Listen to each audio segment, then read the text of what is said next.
Just a second. I did Listen to me. Are you trying to talk over me? No. No. That's either a yes or a no. Yes. You should have kept your nose out of other people's business. Doctor's reports. No, don't have Okay, here we go. I'm not finished with this picture. Don't speak. Do it. I don't have that evidence. I don't have Then evidence. you're guilty, madam. Just a second. Then you're guilty. Oh, that's not a possible defense. You have to understand that. Hector Diaz is suing his niece-in-law, Blanca Padilla, for the value of a GoFundMe fundraiser and defamation. Mr. Diaz, I assume that this is your soon-to-be ex-wife. Yes. That lady sitting over there. And who was the young man with her? Our son.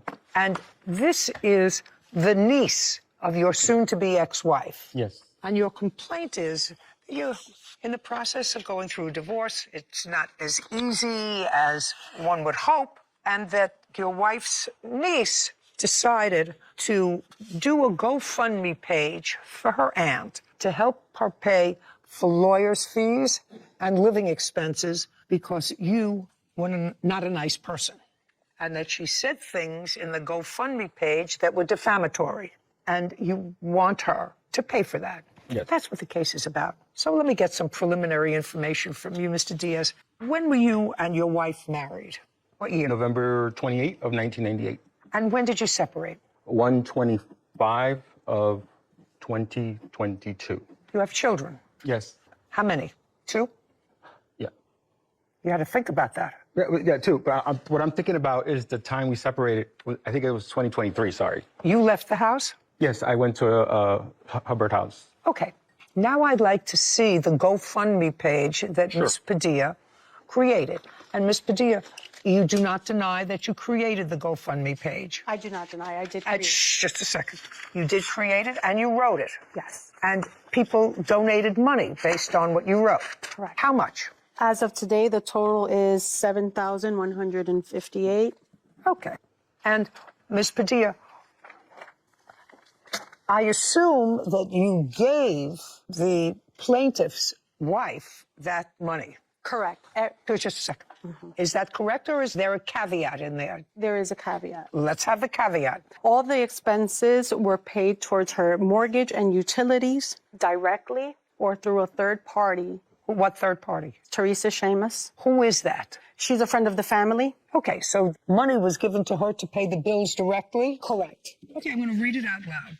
It is with humble hearts that we reach out to you today for help in a situation involving our beloved Aunt Blanca. For 24 years, she has suffered in silence about her abusive marriage. During those years, she has endured psychological, emotional, spiritual, and physical abuse. She was belittled, insulted, manipulated, threatened, assaulted, controlled, and kept in the dark about all family finances. After several terrifying events, Blanca found the strength to finally speak up and seek help. She went to court and was awarded a restraining order against him and was able to return to her home. Her husband has become even more dangerous as has completely abandoned his responsibilities as a father and a husband. He has emptied all of their life savings, retirement accounts, bank accounts, and has maxed out most of their credit cards. He has fraudulently opened accounts in her name, as well as the kids, to ruin their credit and ability to obtain funds.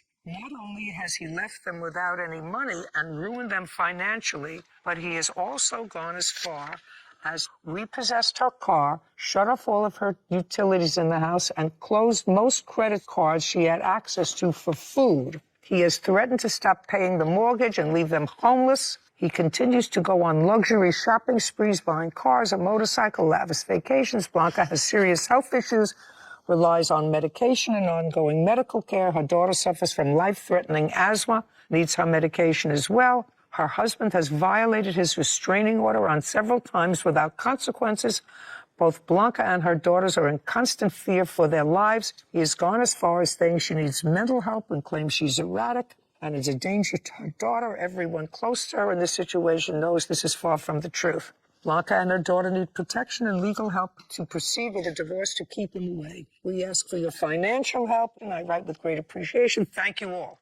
And then on March 18th, you wrote again, I would like to inform everyone that I am being sued for the funds that were raised. I am being accused of defamation of character and a fraudulent GoFundMe page. The same person who continues to remain nameless, well, that's not true, would like to receive the funds that were raised for his family. The hearing will be held next week. What makes you think the same person who continues to remain nameless? What does that mean? I didn't mention his name in there. Ah, that's not a possible defense. You have to understand that. That is not a possible defense. That because you didn't put in his name, that he cannot be identified. You do understand that? I do understand. Okay. All right, so let's go back. I'm going to ask you a couple of questions. I want you to show me proof that he has opened up accounts in her name and the children's names. I want you to show me that he has opened accounts after they separated, which was January 25th, 2023, in her name and the children's names. I want you to do it. I don't have that evidence. I don't have evidence. Then you're guilty, madam. Just a second. Then you're guilty. Do you understand? I'm going to pick out things here and ask you that do you have proof that he opened up accounts in your name or your name after January 25th, 2023? Not after January 25th. Then you're guilty. Because if accounts were open while they were together and while they're married, I'm not taking statements as to whether he had their consent. People do things when they're in a married situation. So do you have an account that he opened after January 25th, 2023? If the answer is yes, you can stand. He had it still open and active after that, but he did not open it after 2023. Then I'm not interested. What happened in your family prior to the separation of your family is within your family, and I'm not getting into your finances within your family. Right now, she says he has fraudulently opened accounts in her name as well as their kids to obtain credit funds. Wrong. Guilty. See what happens when you butt into somebody else's business that you're supposed to stay out of? But Your Honor. Don't speak. Yes, Your Honor. This has nothing to do with you. This has to do with you. That's what correct. you can prove to me. I'm not finished with this stick. Just a second. I'm going through line by line. Okay. I would like you to show me, or if you have them from the plaintiff's wife, any medical records describing physical abuse that she alleges happened at the hand of her husband. Do you have any? I don't have medical records. Doctor's reports? No, I don't have medical records. Okay, here we go. Do you have any proof that the plaintiff violated a restraining order that is in place against him? Yes. I'd like to see it. So I have the arrest. No. I just want to see. There's a protective order. There's an injunction, yes. There's a protective order. And these are the police reports, the arrest warrant. Okay, I'd like to see it. Okay. And I have the injunction as well.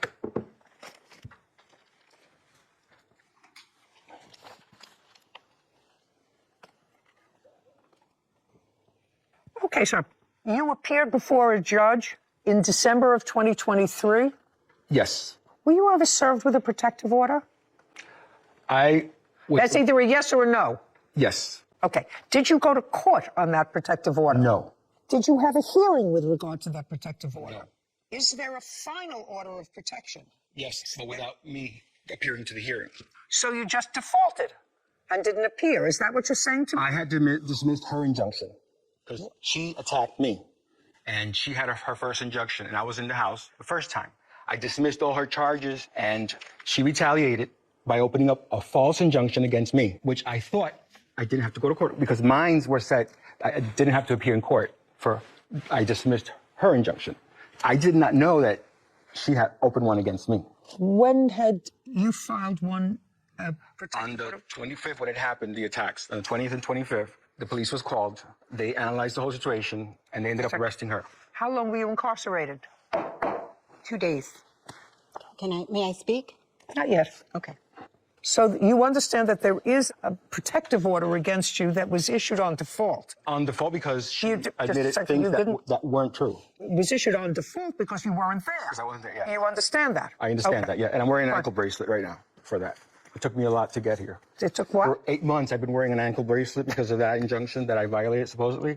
That part then is true. Her husband has violated his restraining order on several occasions without consequences, with the exception of an ankle bracelet, which is a consequence. So you're home free on that. Okay. Now you wanted to say something? Yes. I want to say that on January 26th, I went to the Hubbard House, which is a domestic shelter. I want to hear what happened before that. Was that before or after your arrest? This was before. And so on January 26th, I went to the court and applied for a temporary injunction, which is an order of protection. He was served on February 1st. In retaliation, he went to the police and he had me arrested February 2nd under false charges. What did he allege in the action that he filed against you, that they arrested you? You had to have known. There were scratches, which he alleges, and I have photos of the scratches. He says that His. yes. And he alleged that she scratched you. Yes. Okay, have a seat. Okay. So the GoFundMe page has two problems. One is physical abuse, of which you have no proof other than her statement. And Brandon's. And have you ever been arrested for physically abusing your wife? Never. So you're basing the physical abuse on statements that your aunt made to you. Brandon. And as well as Brandon me, was Your the Honor. person that Because told I me. grew up- This is not a shout out. I apologize, Your Honor. You're basing this statement on statements that the plaintiff's son told you. Correct. About. Stand. You're Brandon. Yes, that's me. Okay. Thank you, Your Honor. And you've indicated that you witnessed your father physically abusing your mother. Yes. Have you ever witnessed your mother physically abusing your father? No, I have not. Okay. Tell me when the act or acts of physical abuse took place and what you observed. Date, year, month. Around 2019 or 2018, 2019, my parents, who continuously had very intense and abrasive fights that were very detrimental to me and my sister.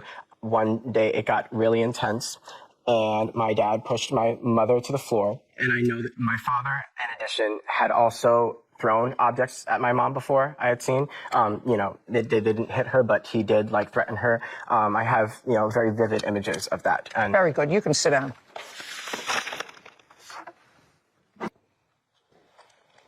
No. No. Okay. There are probably some things in your GoFundMe page that are accurate.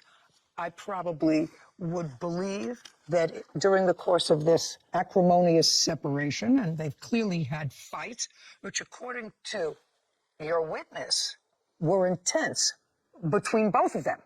Now, you didn't say just his father. You said they were intense fights. That being said, I believe that he emptied the bank accounts. I believe that he cut off her credit cards. That's what people do when they get separated and it's acrimonious. That's what happens. And you can put that in here because that's true. You can't put in things that aren't true. And you put in things here that aren't true, and that's defamatory. You can't do that.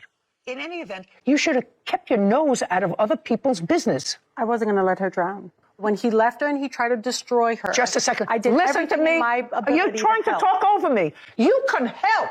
You cannot say things on a public forum disparaging someone else with stuff that you can't prove. And you can't prove that he fraudulently, after the separation, opened up bank accounts in her name and the children's name in an attempt to ruin their credit. You can't prove that.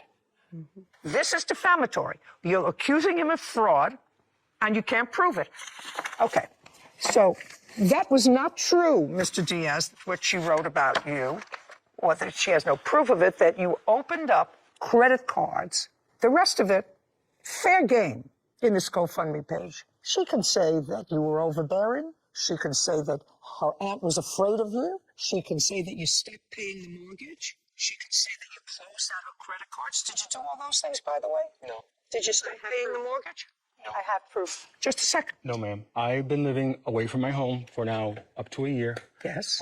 I put the house on a forbearance. I've been paying $1,700 for rent to live outside since May. I want you to listen to my question very carefully, and let's not be slippery. Okay. I asked you if you stopped paying the mortgage. No. You've been paying the mortgage every month. She's going to show me. I don't want to know that you've been paying someplace else to live and you stopped paying.